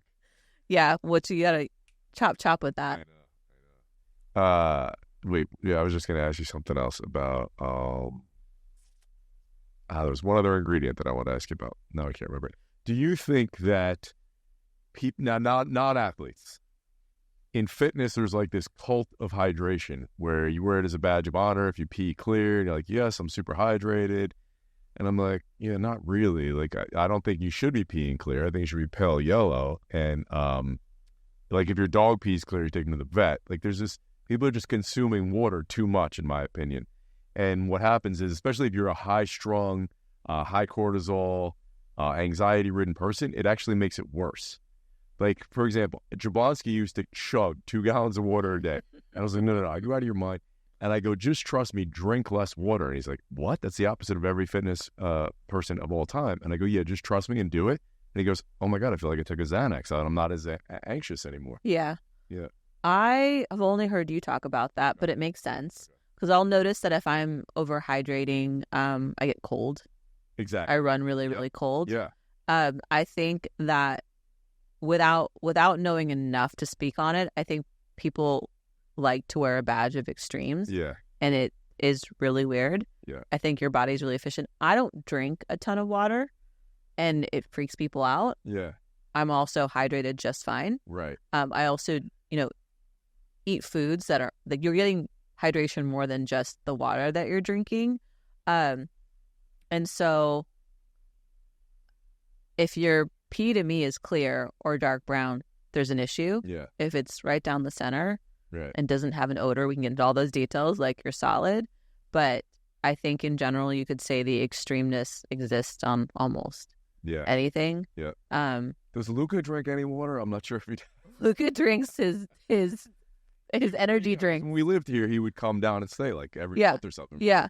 And he'd wake up in the morning and he would have an energy drink. No, I swear to God, I'm thinking about it now. I've never seen him have anything other than an energy drink, an alcoholic beverage in his hand. Right? Maybe the ice in the beverage is how he got water. I got him into coffee eventually, but it was like candy. Yeah. But Luca is a genetic specimen, right? Like, I like to take what he says with a grain of salt because I'm like, you've been given the grace of God, like some sort of blessing. Because if anybody drank even 1/4 of the energy drinks you drink, they feel cardiac arrest in a second. But it's sit there on the couch at 10:30 and we watch a stand up or something, and he would just unwind with an energy drink. In 5 minutes, he's nodding. Like, I think your adrenals or something ain't right. So wait, when did you notice the tip on water? Because you're the first person I ever heard say that, and then when I think about it, it makes sense type of thing. It's been a long time now, so I can't remember. But I also think that, like, there's times when you need more hydration. Your skin will tell you that you need more hydration. The color of your pee will tell you if you need more hydration. I do think your skin's dry or something else. It'll look like your face will look flat, but it could be other things that are causing it. Like for me, if I break out, rather than messing with the pimple, if I just overhydrate that day, my skin will be better the next day. Really? Because to me, it's like my liver just needs a little more help processing. This is not a prescription type of thing, but if you're someone who does take a lot of prescription drugs, hydrating a little bit more probably helps you versus like if someone's just hydrating to hydrate. Honestly, if you ask most people why they do what they do, they don't have an answer. Right. And then I'm like, well, I need you to find out why you're doing what you're doing, because then you'll be able to determine if it makes sense or not. I do know that when I do the whole gallon a day, I'm so cold. Yeah. Yeah. Let's talk about that a little bit. Like, and I don't know how detailed you want to get, but there are certain foods that are warming and certain foods that are cooling, and certain foods that are cooling are probably not great. Like if your body temperature is going down, all function is compromised. Yeah. Are you referring to like Chinese medicine when I talk about that? Yeah. I don't normally get too much into that on my own. Yeah. I work with acupuncturists who will then tell me what they noticed from a skin tissue and tell me, hey, this week this client needs warming foods that fall under these categories. And then they report back to me what they notice and change. Yeah. Because that's where it's like, I have my lane of things I know that work. And then I like to hear what other practitioners say and do so I can modify what I do. Because my clients will see an acupuncturist once, twice a week, maybe. They'll see their trainer an hour a day. They'll see their functional medicine doctor once every month or few months. They're eating my food from the moment they wake up to the moment they go to bed. So I want as much information from all the different practices that they embark in so I can make sure that what they're consuming can fall in line and hit metrics across the board. Yeah. So I can't say I can speak in a very educated format to warming and cooling foods, but I do consult with the person that does know that much better. Right. I think about it more of like, what do I know that's going on with your body with inflammation, or what have we observed where I'm like, okay, I do know these clients don't do well with paprika, with cayenne, with eggplant with garlic, and I'm like, warming foods, nightshades. Now, the acupuncturist will be like, oh, those are all in Chinese medicine, these categories, and they'll be able to speak to it from that perspective, if that makes sense. Yeah. Do you have I would assume obviously it's individual, but a specific meal frequency? Like, do all your people eat 3 times? They eat 4 times? They eat 5 times? Do you like, for like gut, sometimes you'll hear you should go at least 3 or 4 hours between meals? Like, what are your thoughts on all that kind of stuff? Depends again. Yeah. Average person, 3 meals a day is fine. Okay. From my perspective. Yeah. I eat twice a day because that's how I feel optimally. I do a full 24-hour fast once a week. Most of my clients will do a 24-hour fast once a week, once every 2 weeks. I have some athletes that eat 4 meals a day, and some athletes that eat 3 meals a day. No, athletes eat less than that. And then I do have one client that just prefers that their meals, because we set the day. The day has its macros and its calories, and then however they want to split that up depends on how they feel. Yeah. I have one client who just likes to graze because that's how they feel their best. Yeah. And I think it has to do with their schedule being in a different time zone all the time, sleeping whenever they can, so just fueling whenever they can. Yeah. I know you're like, no fucking snacks. Yeah. I like to just have 4 meals. Yeah. And also for women, I think it's different. I eat less 3 weeks I eat less frequently throughout the day, 3 weeks of the month. Okay. And the week before my period, I like can't eat enough, and I'm just constantly like snacking. Yeah. Do you have any tips for that? Like for women before and during? First tip is to measure your hormones and see if what you're experiencing is normal or been normalized type of thing. So like when I say I'm snacking before my period, if you asked me 15 years ago, I'm eating everything. Thai food, pizzas, all this stuff. It didn't matter. I'm just going with the cravings. Now when I'm eating more, but I'm eating more red meat, dehydrated, like jerky, things like this, getting liver in, eating some nuts, some seeds. Those are my snacks that I'm eating more of because I'm craving, but also I can feel my energy dipping. Yeah. And so I'm supporting that. I also have a pituitary tumor that affects my hormones, so I'm trying to stay ahead of what I know is going to happen to my hormones as a result of that. But for women, I try to, if you're having a lot of cravings, it is very much, I don't know, some people might be upset when I say this, but like try to control your cravings more than they control you, or set yourself up for success, that when you're getting those cravings, that you're reaching for things that you're going to be lacking in. So like the liver, the red meat, limit the carbs that are processed, limit the sugars, just set yourself up. A few days before or during? The week before. Okay. During is when you have a lot of energy. So it's still the same thing, red meat. Like I'll eat raw meat during my period. Wow. But I also set myself before. If you take those proactive steps before, it makes it better. It should, okay. But again, that's what I mean. Like labs are so important. Yeah, I know it annoys people sometimes. My response to everything is it depends. Yeah, because it does depend. Sure. If somebody is sitting here saying the absolute is the thing for everyone, right? What are they selling? What are they pushing? It really does depend. And science and medicine and protocols are so behind when it comes to women.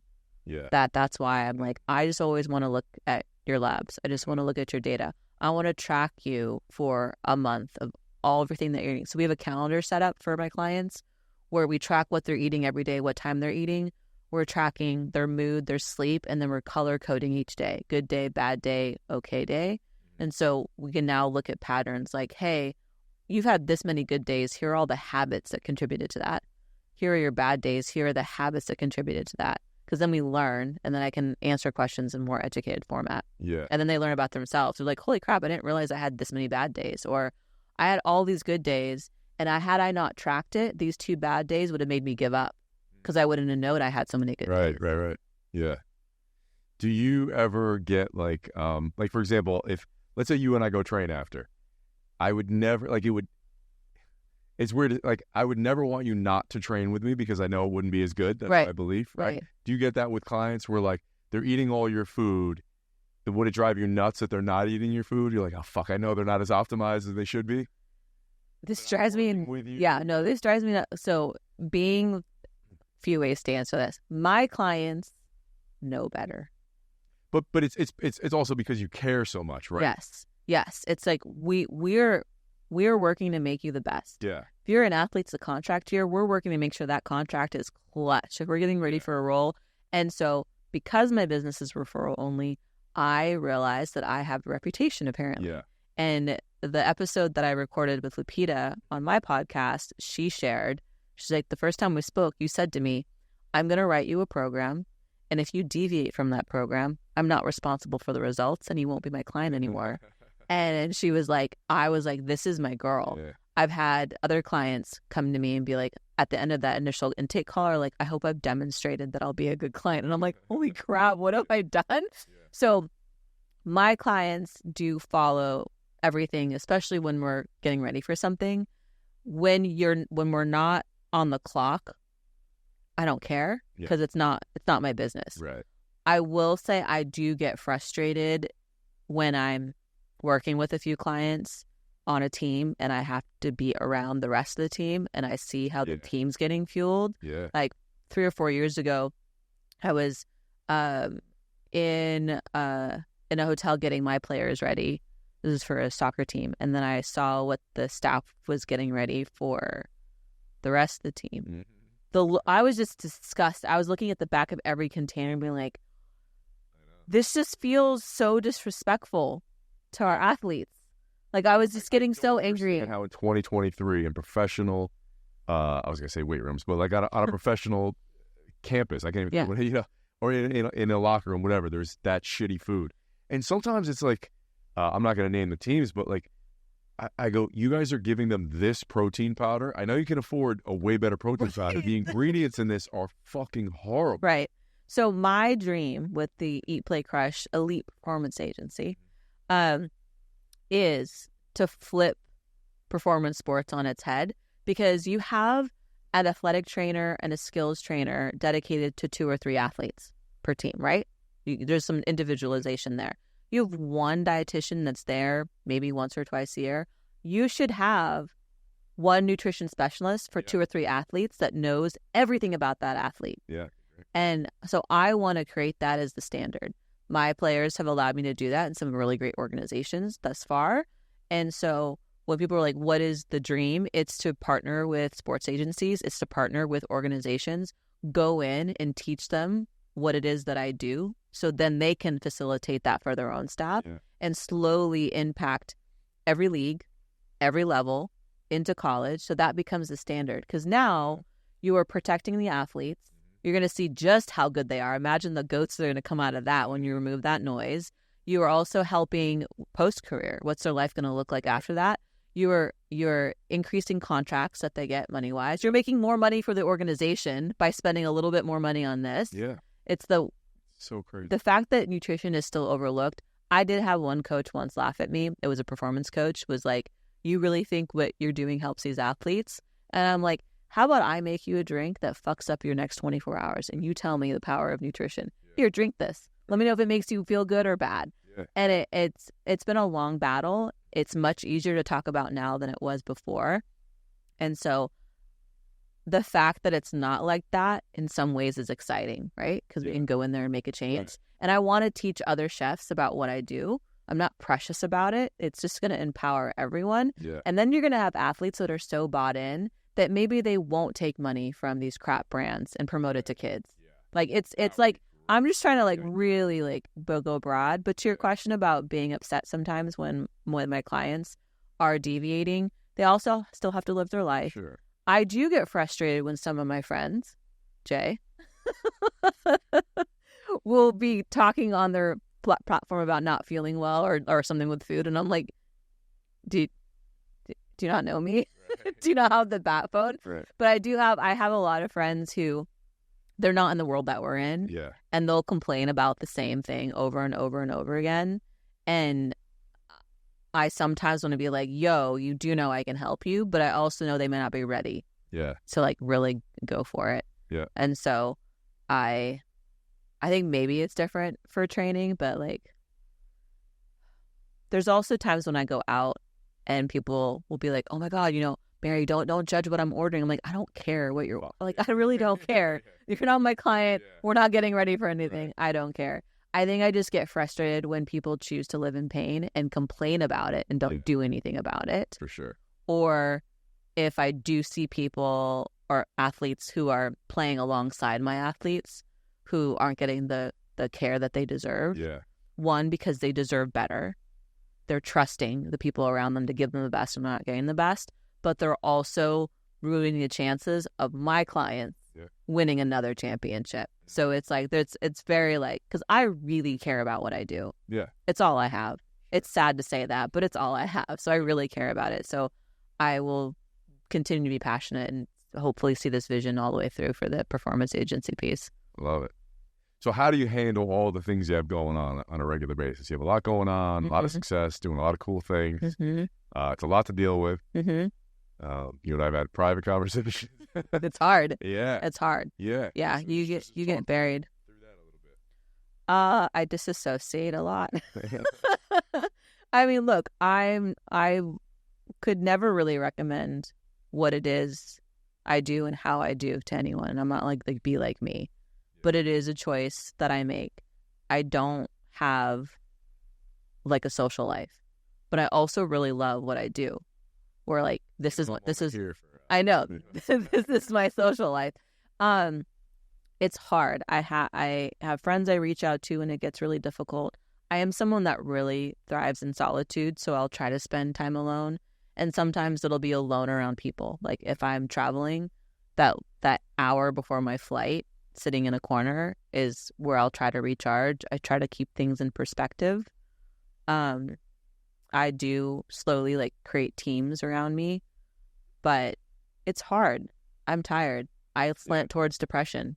So that also makes it very difficult. On top of that, I cry a lot. You've been on the receiving end of me like unable to breathe crying, being so frustrated with the balance of it all. But what's my alternative? Right. Even when I'm threatening to quit, we still know I'm not going to quit, right? Okay. So I'll go down swinging, basically. Therapy is important. I know it's hard to find a good therapist. I'm lucky that I have access to people who are doing really incredible things that I can confide in, not for them to help, but for them to be like, me too, man. Yeah. And I'm like, all right, okay, I'm not the only one with this insurmountable responsibility on top of real life things that will really crush the human spirit. But I think the driving factor of why I push through is, and you know this, like a lot of my friends have passed away, even as recently as a few months ago. I have a lot of stuff going on with my family. And my friends who have died and my family members who are sick, they don't even have the option to choose to keep going. It's done for them. Right. I don't want to disrespect what could have been for them by choosing to quit when I have the option to keep going. Yeah. So I'll sort it out. I'll try to give it one more day and one more day and one more day until it gets to a place where I can create more space. Because I think if you're trying to really build something or create something, it's going to take some sort of imbalance and sacrifice. Yeah. And just trying my best to find harmony and also admitting that I'm human. I mean, when I said disassociate, I'm also not joking. I compartmentalize. Yeah. So like something tragic is happening over here, but I'm about to walk in to see a client. Yep. My job is to be present for that client, really in that moment, 100%. And then I walk out of there and I go back to the tragic thing and I'll be crying and really present and really in that moment. So I do a lot of compartmentalization. And then when it gets really bad, I call a friend and I freak out. And I say all the things that I need to say to get it out of my system because it's hard. Do you feel like, I almost feel like I know the answer to this, but you kind of do you wear like a badge of honor and a crown of like, and kind of a heavy responsibility of like, I am this independent, strong woman. I'm an entrepreneur. I got a soldier on. And sometimes it's hard for you to ask for help or to have that conversation. Like, I'm really struggling. I'm fucked. It's not hard for me to ask. It's hard when you ask and you don't feel heard. Yeah. I ask for help all the time. Do you get to the breaking point before you would like call me or call somebody else? Like you'd be like, fuck it, I'm going to soldier on by myself. No, maybe more than you should. No, it's not even that I'm so. I think the big misconception, because I've got this big energy and I'm like, let's go to battle, is that I do that on purpose. Yeah. I just don't realize the time, or I think like I could fix it. Yeah. And I don't even realize it gets that bad. It's just like the whole like strong, independent woman. It's not something, a badge of honor. It's been my deck of cards. Yeah. Like, an example is if I'm moving and literally nobody's available to help me move, I'll just move myself. Right. And I was taking a mattress up 4 flights of stairs in San Francisco, like a little ant with the mattress on my back. And because nobody was available to help me move, but I still got to move that day. So I'm like, oh, I'll just do it. And I'm not bitter or anything weird about it, but I'm just doing it. And these 2 guys walked by me with a girl, and they're like, are you okay? Like, do you need help? And the girl was like, no, I think she's got it. I'm like, no, I do need help. Please take this fucking mattress off of me. Yeah. So it's like, I'm just doing, and I'll ask for help. And when help comes, I'm so grateful. But it's not a badge of honor. I think it's a point of pride to know that I can do things. I can survive. I can come back from living in my car for a period of time. I've been through a lot of trauma. Unfortunately and fortunately, I can relate to a lot of really hard things. I don't love that is the way that it is, but it is the way that it is. Yeah. And so, when you get me at my worst, it's not because I was trying to prove anything or soldier through. It was, I'm losing track of time, not realizing it's getting here, or being really optimistic about like, okay, just one more day, it'll sort out. Yeah. Because also, like you said, there's not that many people you talk to on a regular basis on the phone. Mm. And so there's not a lot of people that you even know are capable of showing up for you. And that's not a dig in any way. It's sometimes you have to accept people's capacity to show up and love them anyways. Yeah. It's never really malicious. Yeah. And when you are someone who has really, really, really heavy stuff, you're not going to go generally to someone who's had a charmed life who's going to tell you like, buck up, it'll be okay. You're like, yeah. So it's you just have your people. But I guess you asked that question because I come across as someone who's soldiering through, because it's definitely not a badge of honor. Yeah. I do know that it is, like, I feel honored that you and I are so close, because I feel like like, if we go out somewhere, you know me, I always go, oh, it's the coolest guy I ever met. Go to the house tomorrow, you know? Yeah. Whereas, you and Jay met. Yeah. Whereas you got to work to earn that more. So I feel honored that you and I are so close, because I know that you're not just going to get that close with someone all the time. Like, you know what I mean? Yeah, I think, the work towards it, I've heard that before. I think it's just the way that I think sometimes, that where people are like, oh, you're really hard to get to know. And I'm like, I'm not though. But I don't think that the world has really caught up to the truth that vulnerability is strength. Yeah. Especially in the worlds I work in. If you show your cards, they don't automatically go, she's a strong one, she showed her cards. They're like, she showed her cards, can she handle it? Right. Can she hack it? And so it's like you're pretty measured in what you show, because you have to show them that you're capable of doing the job and getting it done over a period of time, before you also say, P.S., while this was happening, death, stroke, cancer is all that's happening in the background. Because they're like, oh, damn, like, you really were able to do that. Yeah. If you lead with the hard stuff, they're like, are you okay? Can you show up? I'm like, no, I absolutely can show up, because this has been my life, my whole life. Yeah. I try to, and I've been told that I'm hard to get to know by friends who've gotten to know me, and I'm always like, can you give me examples? Like, what do you mean? Because I don't do that on purpose. Yeah. I'm not even aware of it. I couldn't, because we were best friends. Right? Because to me, like, I'm so open and I'm so bubbly, and sometimes the bubbliness gets judged like, oh, she's weak or she's dumb, and I'm like, no. Yeah. And they used to affect me when I was younger, and now I'm like, no, I'm pretty awesome. Yeah. Yeah. But I think if you ask most people who it may seem that their strength is like a badge of honor. Yeah. I believe if you ask them, like, well, it's not something that I'm like seeking out. Yeah. Type of thing. It'd be nice to not have another hill to climb for like at least 15 minutes. Like, Right. can I catch my breath type Right. of thing. Right.